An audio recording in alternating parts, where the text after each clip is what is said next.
Safari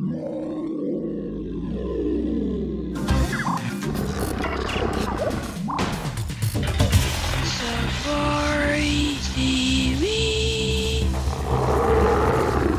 Safari TV.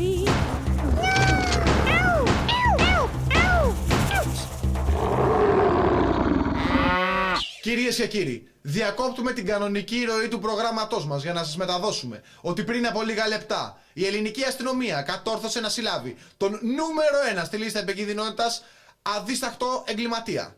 Αλλά ας περάσουμε τώρα να δούμε δηλώσεις του αρχηγού της ελληνικής αστυνομίας καθώς και πλάνα από την προσαγωγή του στο αστυνομικό τμήμα. Αποκλειστικά και μόνο στο Safari TV. Βρισκόμαστε εδώ σήμερα και είμαστε στην ευχάριστη θέση να σας ανακοινώσουμε τη σύλληψη του νούμερο 1 και επικινδυνότερου κακοποιού στον πλανήτη, τον επωνομαζόμενο Αουσδουπ. Ίσως η λέξη κακοποιός να είναι πάρα πολύ μικρή για να χαρακτηρίσει αυτόν τον στιγνό εγκληματία και γεννημένο δολοφόνο. Η ελληνική αστυνομία σε συνεργασία με την Interpol, το FBI, τη CIA, την KGB, την Al-Qaeda και πολλούς άλλους διεθνείς οργανισμούς οι οποίοι ασχολούνται με την δημιουργία και κυρίως με την πάταξη του εγκλήματος και μετά από μακροχρόνια έρευνα πολλών ετών κατάφερε να βρεθεί στα ίχνη του δολοφόνου, ο οποίος υπολογίζεται ότι διέπραξε περίπου 253 Φάναυσες δολοφονίες του ιερού και προς εξαφάνιση. είδους της κατσαρίδας. Η σύλληψη πραγματοποιήθηκε στις 9:32 μετά μεσημβρίας στο καταφύγιο όπου έμενε το τελευταίο χρονικό διάστημα στην περιοχή των Βουκολιών.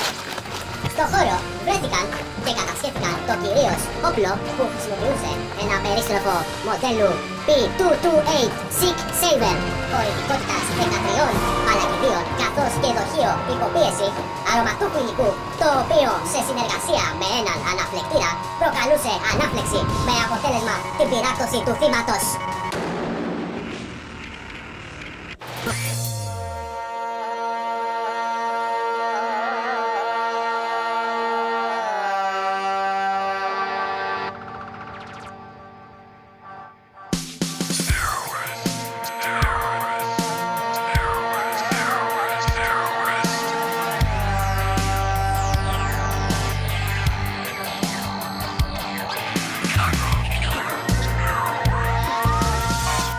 η ελληνική αστυνομία για άλλη μια φορά έκανε το θαύμα της. Συμπολίτες, από εδώ και πέρα μπορείτε να κοιμάστε πραγματικά ήσυχοι, ξέγνιαστα. Η ελληνική αστυνομία απέδειξε ότι είναι εδώ ενωμένη και καυλωμένη με σκοπό να φροντίζει για την ασφάλειά σας. Αυτά. Υπάρχουν ερωτήσεις? Όχι? Δεν πειράζει. Κομμάντα!